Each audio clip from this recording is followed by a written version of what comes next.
बिस्मिल्लाहिर्रहमानिर्रहीम। इय्याका नअबुदु व इय्याका नस्तईन।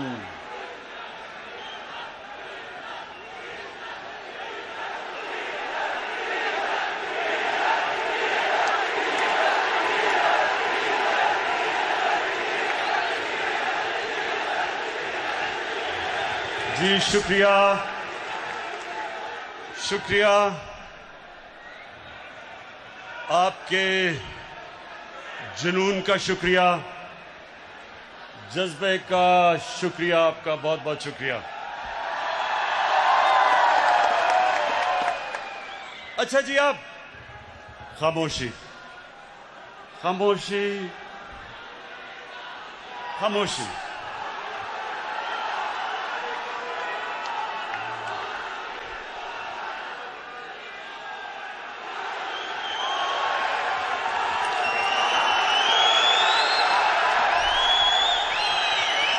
ये भी सब बातें आपके सामने रखनी हैं, इसलिए खामोशी से आपने मेरी बात सुननी है। सबसे पहले मैं अपनी टाइगर फोर्स को खुशामदीद कहता हूं।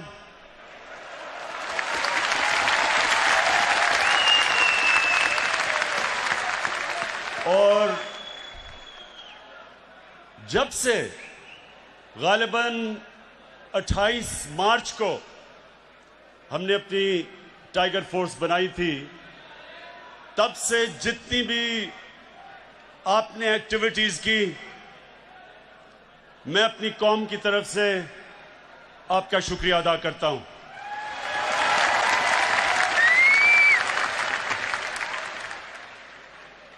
अब मेरे टाइगर्स, जितनी आप खामोशी करेंगे, जितना खामोश होंगे, आप आज मेरी बातें एंजॉय करेंगे।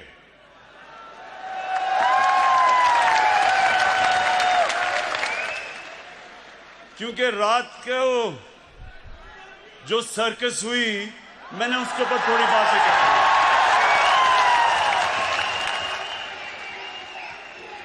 नहीं, अभी नहीं, ओहो, अभी नहीं।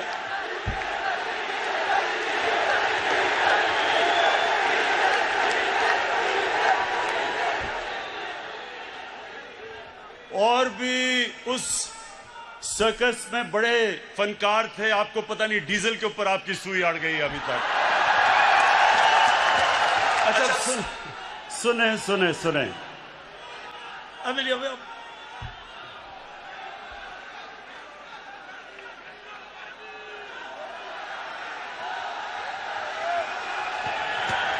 जब तक खामोशी नहीं होगी मैं नहीं बात करूंगा। खामोशी।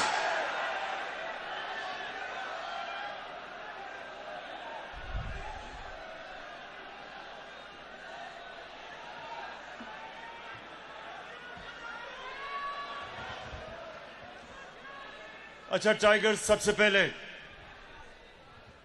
ये बड़ा जरूरी है आपको कि अपना मुकाम समझना और अपना काम समझना। जो वॉलंटियर फोर्स होती है, जो शहरियों की होती है, इसका एक बहुत बड़ा मुकाम एक माशरे में होता है। क्योंकि आपका सबसे बड़ा जो आपका काम होता है वो कि आपने शहरियों की जरूरियात, उनके हकूक, उसकी हिफाजत करनी होती है। ये डेमोक्रेसी के अंदर एक बहुत बड़ा रोल होता है। टाइगर्स, आपका बहुत बड़ा रोल है, ये गौर से सुने मेरी बात। जब एक माशरे में मुश्किलात आती हैं तो जिंदा माशरा जो होता है, उसके शहरी खुद हुकूमत के साथ मदद करने के लिए आ जाते हैं। और ये पाकिस्तान वो कौम है, जब मुश्किल वक्त आता है ये कौम खड़ी हो जाती है, अपने मुल्क के लिए खड़ी हो जाती है।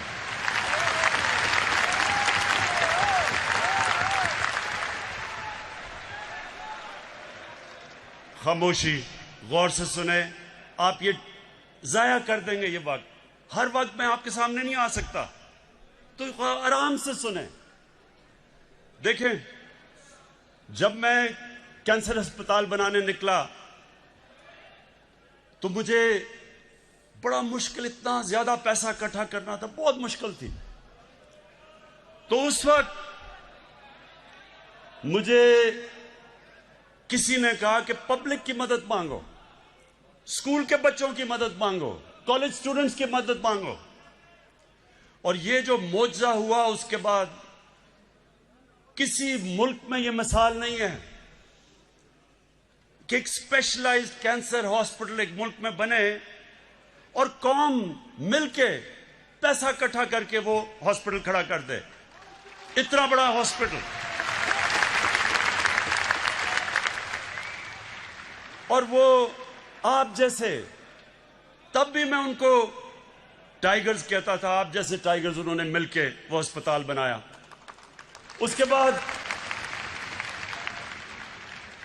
उसको चलाने के लिए भी मुझे वॉलंटियर्स की जरूरत पड़ी। सारी दुनिया में लोग सामने आए और आज एक दुनिया का वाहिद, ये आपको पाकिस्तानी फख्र होना चाहिए कि दुनिया का वाहिद कैंसर हॉस्पिटल है जिधर 75% कैंसर के मरीजों का मुफ्त इलाज होता है। दुनिया में इसकी कोई मिसाल नहीं है। और वो हमारे लोगों की, कौम की वजह से, बड़े दिल के लोग हैं। जब ये एक तरफ इनको एहसास हो जाए कि मुल्क को इनकी जरूरत है, ये कौम खड़ी हो जाती है। तो आपकी जरूरत अब किधर है? जरूरत तो अब आपकी पड़ती रहेगी। जब भी हमें खास तौर पे ये जो हमने शजरकारी करनी है अपने मुल्क में, क्योंकि हमारे मुल्क एक दुनिया में वो मुल्क है जो 10 मुल्कों में से सबसे ज्यादा मुतासिर है क्लाइमेट चेंज की वजह से। और ये जो भी मैं आपसे बात करूंगा गंदम की, ये 2 साल हमारे मुल्क में गंदम कम हुई इसलिए कि गलत टाइम पे बारिशें हो गई क्लाइमेट चेंज की वजह से। तो ये बड़ा जरूरी है आपका समझना कि आगे जब तक कौम नहीं मिल के ये शजरकारी करेगी, और हमने 10 अरब दरख्त लगाने हैं अगले 3 सालों में, ये कोई गवर्नमेंट नहीं कर सकती। पख्तूनख्वा के अंदर हमने पिछले 5 साल 2013 से 18 तक 1 अरब दरख्त उगाए, और वो कैसे कि कौम ने मिलकर उगाए। तो अब इंशाअल्लाह इस सारे मुल्क के अंदर हमने सिर्फ दरख्त भी नहीं उगाने, अगला हमने अपना पानी को साफ करना है, दरिया साफ करने हैं। जो गंदगी हम अपने दरियाओं में फेंक रहे हैं, लोगों को नीचे जैसे जैसे दरिया जाता है पानी की बीमारियां बढ़ती जाती हैं। इसलिए अभी आपने बड़ा काम करना है। लेकिन अभी आज जो मैंने आपको खास तौर पे बुलाया वो ये कि देखें, आपका देखें वहां थोड़ा डिसिप्लिन रखें, क्योंकि आप सुन नहीं सकेंगे मेरी बात। इस वक्त हमारे मुल्क में महंगाई है। समझना है कि महंगाई की कई वजूहात है। जो हमारा रुपया गिरा, हमारा जब रुपया गिरा डॉलर के बनिस्बत, और वो क्यों गिरा? क्योंकि जब हमें हुकूमत मिली तो पाकिस्तान की तारीख का सबसे बड़ा ट्रेड डेफिसिट यानी खसारा था, जो इंपोर्ट हम कर रहे थे और एक्सपोर्ट कर रहे थे। 60 अरब डॉलर की बाहर से चीजें ले रहे थे और सिर्फ 20 अरब डॉलर बाहर दुनिया को बेच रहे थे। 40 अरब डॉलर का खसारा था। जब ये खसारा होता है तो इसका डॉलर की कमी हो जाती है, डॉलर महंगा हो जाता है, रुपया नीचे आ जाता है। जब रुपया गिरता है तो जो भी चीजें आप बाहर से खरीदते हैं वो महंगी हो जाती हैं। तो जब वो चीजें महंगी हो जाती हैं, जिस तरह गैस, पेट्रोल, बिजली, ये सब चीजें महंगी हो जाती हैं। मैं जान के डीजल नहीं कह रहा, तो सब इसलिए तो जब ये चीजें भी महंगी हो जाती हैं, और फिर जो खाने पीने की चीजें आप बाहर से खरीदते हैं, मसलन ये जो घी महंगा हो गया, क्योंकि पाम ऑयल जो बाहर से लेते हैं वो महंगा हो गया। वैसे भी कोविड की वजह से महंगाई बाहर भी हो गई। तो वो बाहर से जब चीज ली वो महंगी हो गई। दालें, हम दालें बाहर से लेते हैं, 60% दाल जो पाकिस्तान में होती है वो बाहर से इंपोर्ट करते हैं, वो महंगी हो गई। तो एक तो ये हो गई महंगी। दूसरी महंगाई जो अभी मैंने आपकी गंदम की बात की कि 2 साल बारिशें उस वक्त पे हो गई जब गंदम की कटाई होनी थी, उसकी वजह से गंदम कम हुई, खसारा हो गया। हमें चाहिए थी 27 लाख टन गंदम, हमारे मुल्क में खसारा हो गया। जब खसारा, क्योंकि बारिश की वजह से खसारा हुआ, उसका क्या नतीजा हुआ कि जब गंदम कम हुई तो उसकी कीमतें ऊपर जानी शुरू हो गई।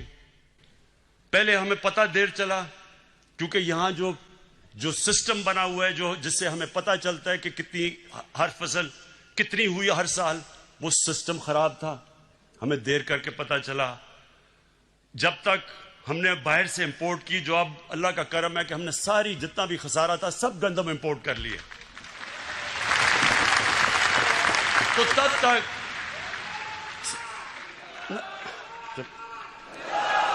तक जब तक मार्केट को यह नहीं पता चला कि हमने बाहर से गंदम मंगवाई है, यहां जखीरा अंदोजी शुरू हो गई। और यह जखीरा अंदोजी एक इतनी बड़ी इस मुल्क की लानत है कि जब कायदे आजम भी उन्होंने तकरीर की, जब आज से 72 साल पहले, उन्होंने भी कहा कि यह कितनी बड़ी लानत है, होर्डिंग, जखीरा अंदोजी। इसके लिए मुझे आपकी जरूरत है। आपने सुन ले,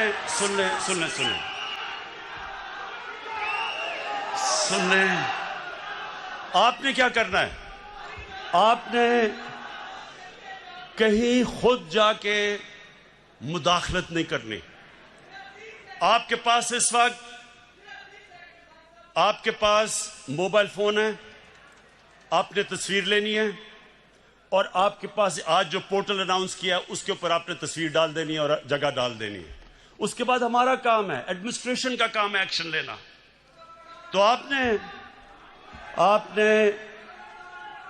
ये चीज याद रखनी है कि आपके ऊपर अब ये जिम्मेदारी है जखीरा अंदोजी। और फिर दुकानों में आपने जाना है जिधर कीमतें नहीं लगाई हुई चीजों की।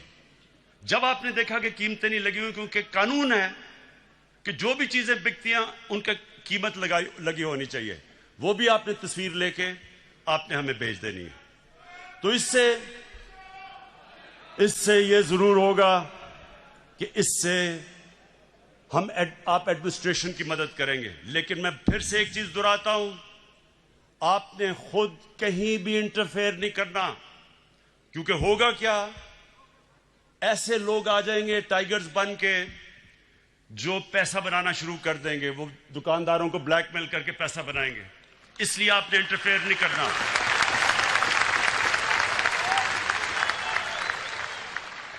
अच्छा, अब सुने जरा आगे, चीनी। अब चीनी का क्या मसला हुआ? हमारी बदकिस्मती है कि थोड़े से लोग इस वक्त जो चीनी बनाने वाले जो शुगर मिल्स हैं वो थोड़े से लोग हैं, और ज्यादातर वो सबसे ताकतवर लोग हैं। दोनों शरीफ खानदान की भी शुगर मिल्स हैं और जरदारी की भी शुगर मिल्स हैं। इसका मतलब सुने, ये अब तक शुगर मिल्स को किसी ने नहीं पूछा था, जो भी वो कीमत देते थे वो चाहते थे, जो कीमत का वो फैसला करते थे वो कीमत आ जाती थी। पहली दफा एक बड़ी डिटेल्ड तफसील में इंक्वायरी हुई है, हमें सब चीजें पता चल गई हैं। और इंशाअल्लाह ये भी मैं आज अपनी कौम के सामने कहता हूं कि जो अब हम प्लान लेके आ रहे हैं, आगे आपको इस तरह महंगी चीनी नहीं मिलेगी इंशाअल्लाह।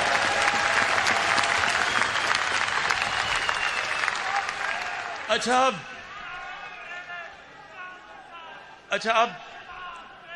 अब मैं जरा जो कल सर्कस हुई थी उसके ऊपर बात करना चाहता हूं, लेकिन चुप करके सुनिए।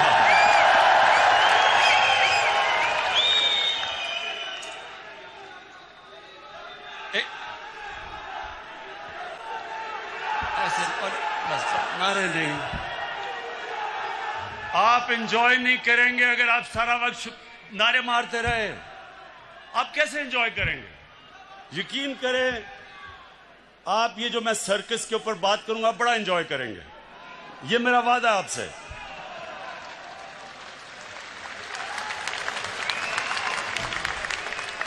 अच्छा, पहले आज से 11 साल पहले, ये सुन ले जरा, 11 साल पहले मैंने क्या कहा था, ये जरा पहले सुन ले, क्योंकि ये मैंने आप नहीं, ये मैंने सब पेशन गोई की हुई थी कि ये सर्कस एक दिन होगी।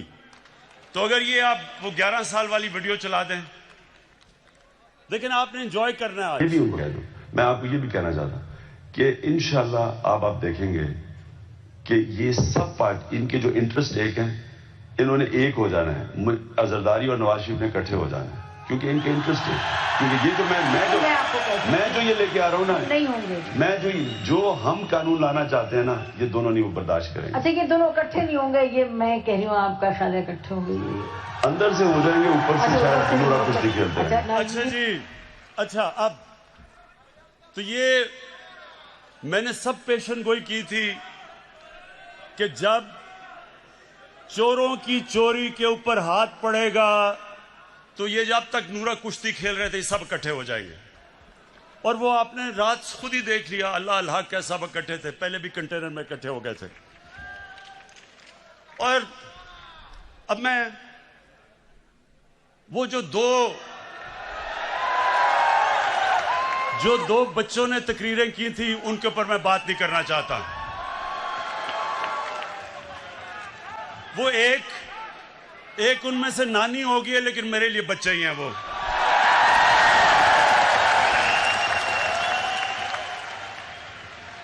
उसकी वजह है, सुने टाइगर्स, उसकी वजह है। देखें, इंसान जब तक जिंदगी में स्ट्रगल नहीं करता वो लीडर तो बन ही नहीं सकता। उन दो बच्चों ने आज तक जिंदगी में 1 घंटा हलाल का काम नहीं किया।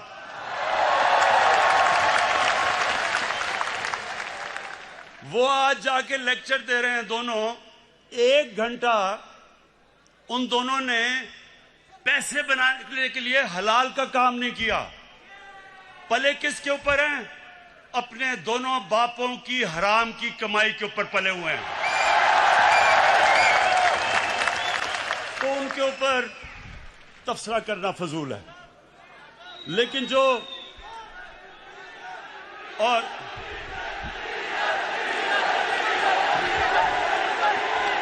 देखें, जो आदमी 11 की टीम होती है, 12वें को 12th मैन कहते हैं, जो 12th मैन है उसके ऊपर मैं क्या बात करूं। अच्छा, अब मैं असल, ये बड़ा गौर से सुनना आप। अब मैंने जो असल बात करनी है वो जो लंदन में आज बैठ के जिसने जो कल गुफ्तगू की, मैं उसके ऊपर बात करना चाहता हूं। लेकिन उससे पहले फैसल, सुने,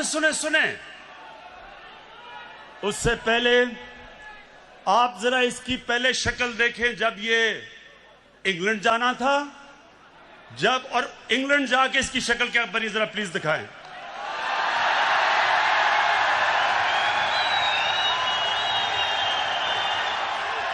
ये वही इंसान है। ये जो शक्ल थी, ये जब बस अच्छा, ये शक्ल जब शिरीन मजारी ने देखी तो तब बेचारी की आंखों में आंसू आ गए। और फिर से मैं बता दूं, शिरीन मजारी की आंखों में आंसू आना मुश्किल है, बड़ा मुश्किल काम है। लेकिन वो देखें, वो मेरी भी आंखों में आंसू आ जाते अगर मैं इसको अच्छी तरह जानता ना। अच्छा, अब एक मिनट, अब जरा वो दूसरा भाई साहब को जरा दिखा दें। ये लंदन में जरा भाई साहब क्यों आप सुन रहे हैं? पिटीशन लगी हुई है लाहौर हाई कोर्ट में।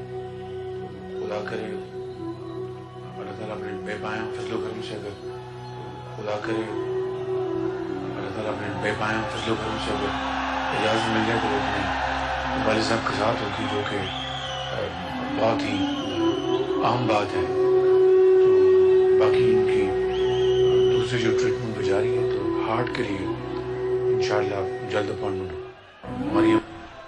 बस बस ख्वातीन, रोना नहीं है आपने।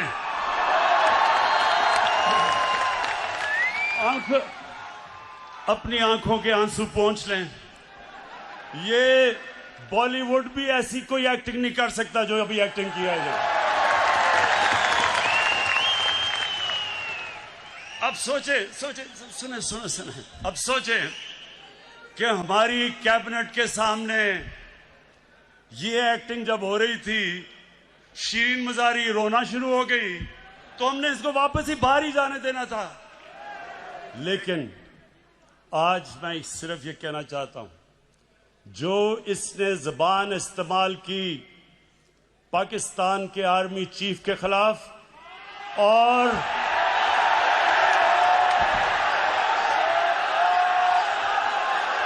आईएसआई के डीजी के खिलाफ, मैं आज इसके ऊपर खास बात करना चाहता हूं।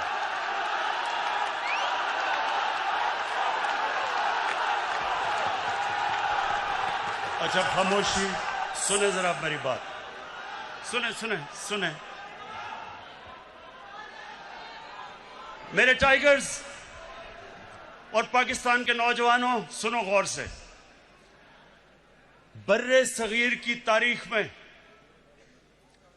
कभी भी ऐसी हिंदुस्तान में हुकूमत नहीं आई जो मुसलमानों से और पाकिस्तान से इतनी नफरत करती है जितनी नरेंद्र मोदी की हुकूमत करती है। हमारे फौजियों के ऊपर मुसलसल हमले हो रहे हैं। हर रोज हमारे फौजी अपनी जान की कुर्बानियां दे रहे हैं। परसों 20 पाकिस्तान के सिक्योरिटी फोर्सेस के लोगों ने शहादत पाई, 20 लोगों ने।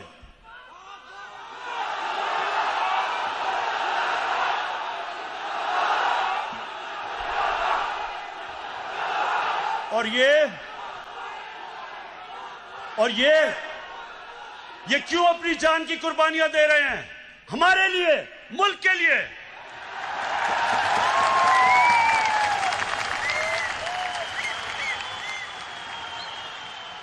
और ये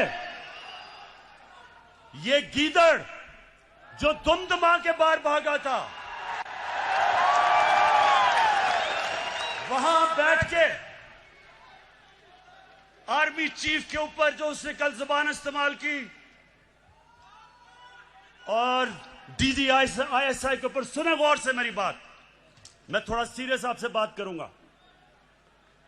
ये वो नवाज शरीफ है जो आज फौज के ऊपर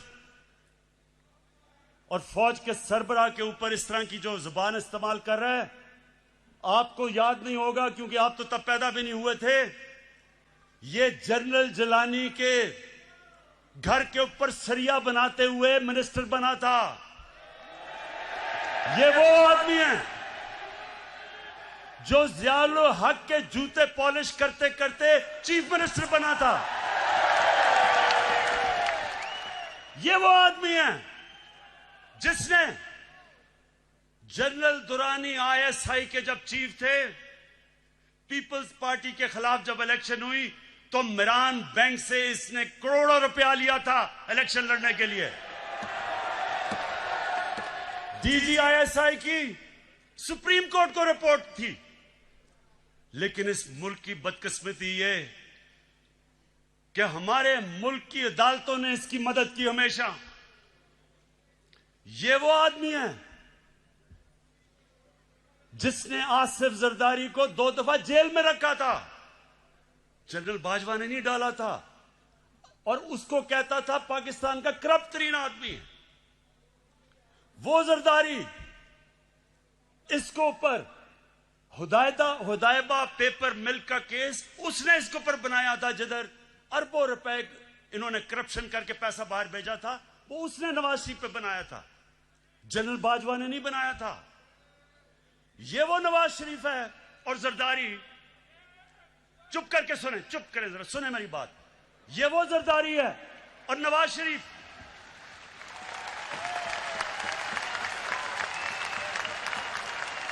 इसने इसके ऊपर, इन दोनों के ऊपर एक किताब निकली थी, उसका नाम था कैपिटलिज्म्स अकिलीज हील। रेमंड बेकर ने किताब लिखी थी। ये इनके पहले दौर के बाद, जब इन दोनों ने 2 दफा बारियां लेकर मुल्क को लूटा था, उसने किताब लिखी और उसके ऊपर पूरा चैप्टर दिया कैसे इन दोनों ने इस मुल्क से पैसा चोरी करके मुल्क से बाहर लेके गए। जनरल बाजवा ने नहीं लिखी थी, रेमंड बेकर ने लिखी थी। उसके बाद 3 और इनके ऊपर किताबें हैं जिनमें आप पढ़ें कि इन्होंने इस मुल्क से कैसी गद्दारी की। एक ओबामा's वॉर,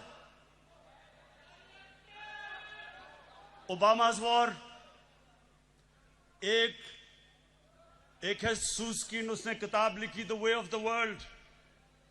उसमें वो क्या किताब में कह रहा है कि बिलावल को उनकी वालदा टेलीफोन करके, CIA ने उसका टेलीफोन टैप किया, बैंक अकाउंट्स बता रहे थे कि किन किन बैंकों में पैसे पड़े हैं तुम्हारे बारे। जो बाहर, अब जरा गौर से सुने मेरी बात, क्योंकि मैंने बाहर एक केस लड़ा हुआ है, हर जाने का केस बाहर लड़ा हुआ है इयान बोथम के खिलाफ, और जीता था केस। वहां सुने वहां क्या होता है, वहां जब आप कोई किताब लिखते हैं, 4 किताबें मैंने बाहर पब्लिश करवाई हैं, एक एक लफ्ज उस किताब में आप लिख नहीं सकते। वकील बैठता है और देखता है कि क्या आप साबित कर सकते हैं चीजें, नहीं तो आप कोई किताब नहीं बाहर लिख सकते, क्योंकि इतने सख्त कानून है वहां। तो जो इनके ऊपर चीजें लिखी हुई हैं, एक गोस्ट वॉर्स है, एक और किताब, उसमें लिखता है कि नवाज शरीफ अमेरिकनों को कह रहा है कि अपने फौज यहां ले आओ। वो अपनी फौज से डरा हुआ था, अमेरिकी फौज को कह रहा था कि मुझे प्रोटेक्शन दो। उस किताब में लिखा हुआ है।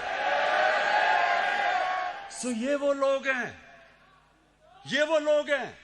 ये अपना चोरी किया हुआ पैसा बचाने के लिए ये इस मुल्क को बेच सकते हैं। इनका तो पैसा खुदा है। इन्होंने जो इस मुल्क से किया है, वो मीर जाफर और मीर सादिक ने अपनी कौमों से किया हुआ था पहले, अपनी जात के लिए, अपने फायदों के लिए उन्होंने अपनी कौमों को गुलाम बनाया था। ये जो बाहर बैठ के इसने पाकिस्तानी फौज के ऊपर, ये हमला जनरल बाजवा पे नहीं है, ये पाकिस्तानी फौज पे हमला है।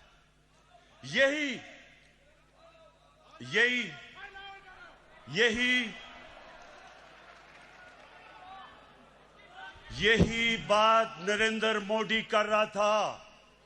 जब नरेंद्र मोदी ने बार बार स्टेटमेंट्स दी कि हमें नवाज शरीफ पसंद है, लेकिन हमें जो पाकिस्तान का आर्मी चीफ है वो दहशतगर्द है, वो बार बार ये कहता था और नवाज शरीफ चुप बैठा हुआ था।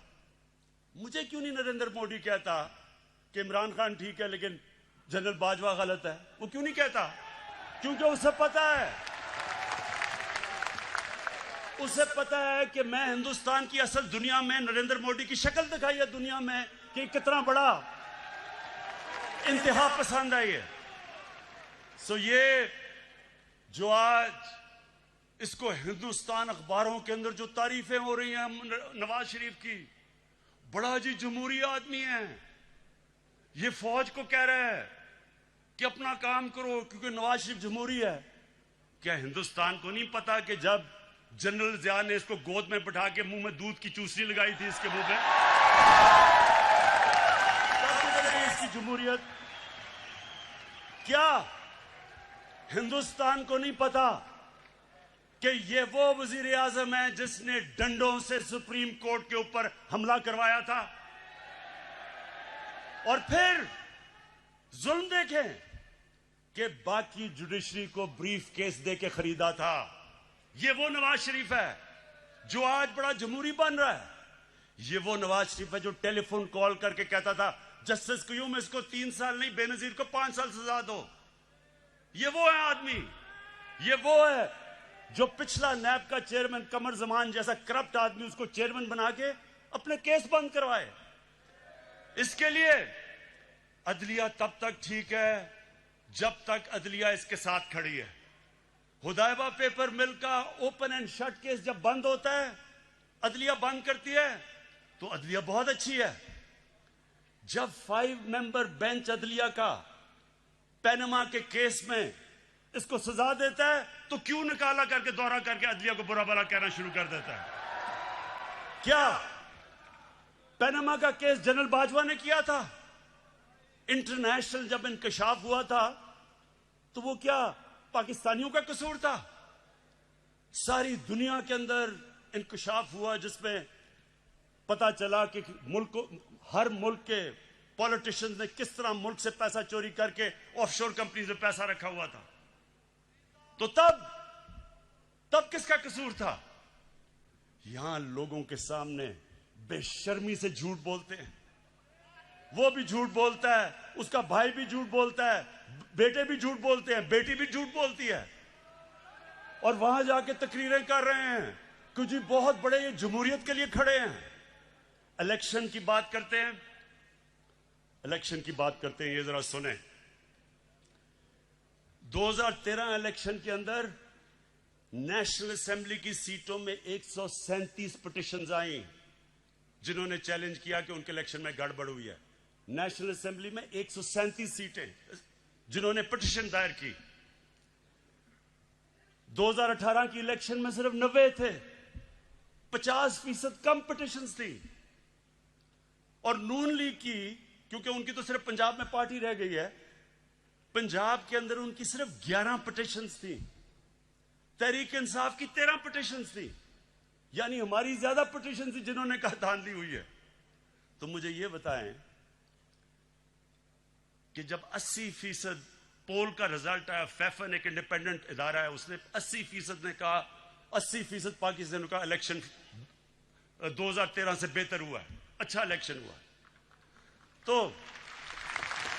मैं अब ये पूछता हूं कि जब हमने 2013 इलेक्शन के बाद मैंने सिर्फ 4 हल्के मांगे थे, 137 में से 4 हल्के मैंने कहा इनको खोल के बता दो, अगर ये ठीक है तो हम मान लेंगे इलेक्शन।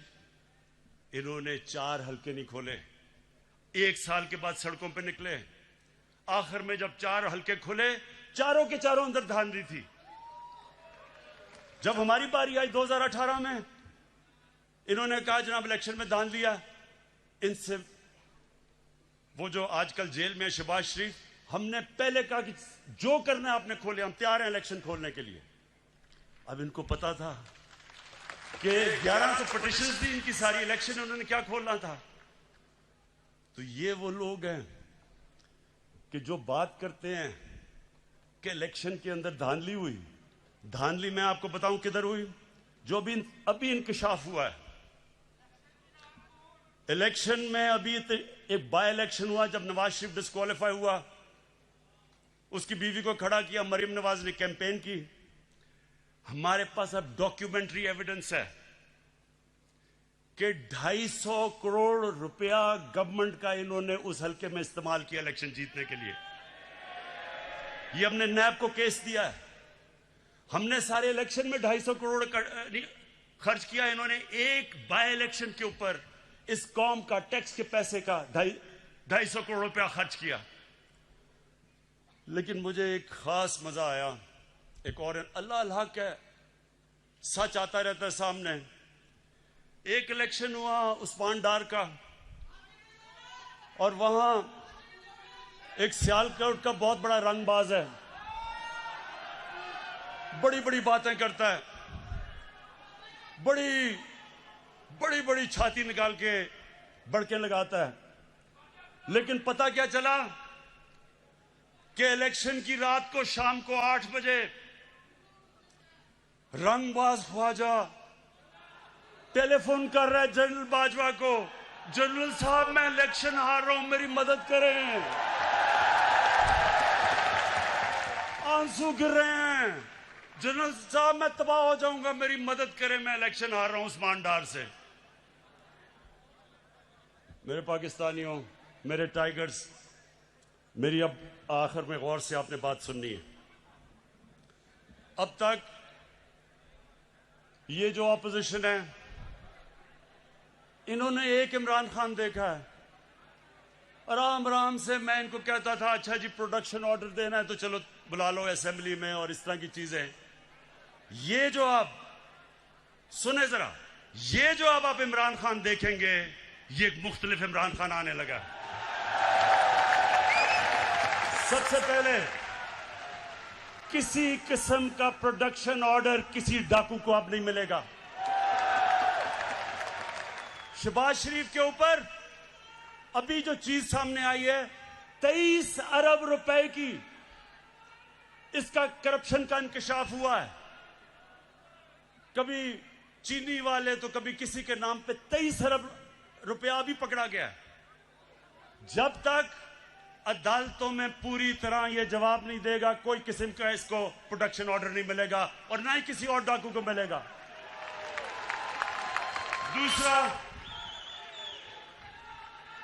दूसरा ये जरा सुन लो। अब मैं अपनी पाकिस्तान की अदलिया को और हमारी नैब को एक पैगाम आज देना चाहता हूं। देखें, लोग तंग आ गए हैं, लोग इंसाफ की इंतजार कर रहे हैं, लोग चाहते हैं कि इन चोरों से पैसा मिलके वापस अवाम के पास आए। लोग, पाकिस्तानी कौम इंतजार कर रही है कि केस कब अदालत में कंप्लीट होंगे। मेरी रिक्वेस्ट है जनाब चीफ जस्टिस साहब, जो गवर्नमेंट से आपको लॉजिस्टिकल सपोर्ट चाहिए हम देने के लिए तैयार हैं।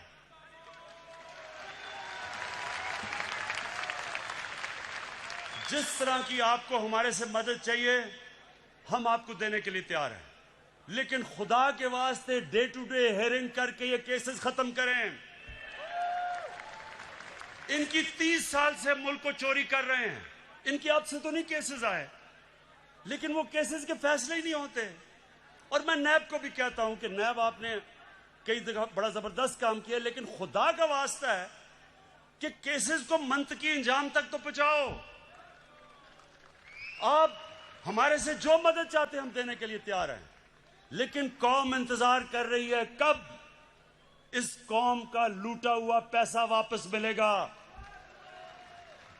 गवर्नमेंट, ये मैं आज फिर आपके सामने अब रख रहा हूं कि जो नया इमरान खान, एक तो नया पाकिस्तान है, एक नया इमरान खान बन गया। कल किसकी तकरीर सुन के जो उसने जबान इस्तेमाल की है उस गीदड़ ने, मैं ये आज अब फिर कहता हूं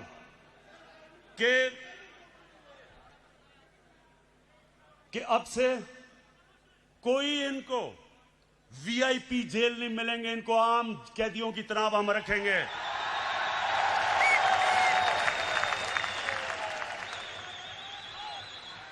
ये जो सारी जो कल सर्कस थी, ये सर्कस को मेरा पैगाम है कि देखें, आप सारे तो कभी किसी का कंधा पकड़ के आया, कभी कोई जलानी ने बना दिया, किसी ने कागज का टुकड़ा दिखा दिया कि जी मुझे तो मेरी वालदा की वजह से पार्टी मिल गई है। ये आपके सामने शख्स खड़ा है, इसने पहले तो 20 साल खेलों की ग्राउंडों में दुनिया की बेहतरीन लोगों से मुकाबला किया और उसके बाद 22 साल वाहिद पॉलिटिशियन हूं। 22 साल छोटी सी पार्टी से शुरू करके अवाम के पास जाके वाहिद पब्लिक मूवमेंट से पार्टी बनाई है। किसी का सहारा नहीं चाहिए। मैं आज आपको कह रहा हूं कि इंशाअल्लाह अब आपको मैं मुकाबला करके दिखाऊंगा। मैं सारी जो गवर्नमेंट के हमारे इदारे हैं, नैब हमारे आजाद है, अदालतें आजाद है, लेकिन मेरे नीचे जो अदारे हैं उनको मैं अब खुद तैयार करूंगा। इस मुल्क में वो लोग जिन्होंने चोरी करके मुल्क को लूट के पैसा बाहर लेके गए हैं, इंशाल्लाह एक एक को हम पकड़ेंगे। मेरी रिक्वेस्ट है फिर से नैब को और अदालतों से कि आप प्लीज इनके फैसले करें। और मैं अदालतों को आज ये कहना चाहता हूं, जो ये कोशिश कर रहा है अदालतों के अंदर इंतशार फैलाए, किसी जज का नाम ले रहा है, ये कोशिश कर रहा है फौज के अंदर इंतशार फैलाए, डीजी आईएसआई और आर्मी चीफ की बात कर रहा है कि फौज के अंदर इंतशार हो जाए, ये कोशिश कर रहा है कि बाहर जो एंटी पाकिस्तान फोर्सेस हैं उनके अंदर ये नुमाया हो जाए, जिसमें इसको पता है कि जो इजराइल की और जो हिंदुस्तान की लॉबी वो अमेरिका में सबसे मजबूत है, उसको अपील कर रहा है।